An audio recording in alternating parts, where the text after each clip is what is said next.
मुंबई गोवा महामार्गावर सुकेळी खिंडीत भीषण अपघात, 2 ठार 21 जखमी।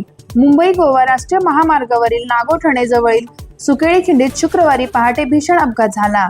ओमकार ट्रॅव्हल्सची लक्झरी बस मुंबईहून गोव्याकडे जात असताना चालकांचे नियंत्रण सुटल्याने ती वळणावर पलटली। या दुर्घटनेत 2 जणांचा जागीच मृत्यू झाला असून 21 प्रवासी जखमी झाले आहेत।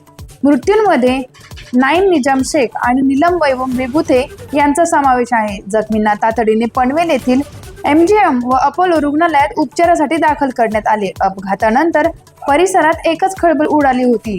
नागोठणे पोलीस, स्थानिक ग्रामस्थ आणि बचाव पथकाने तात्काळ मदत कार्य राबवत जखमींना बाहेर काढले। या प्रकरणी चालकाविरुद्ध गुन्हा दाखल करण्यात आला असून पुढील तपासणी सुरू आहे।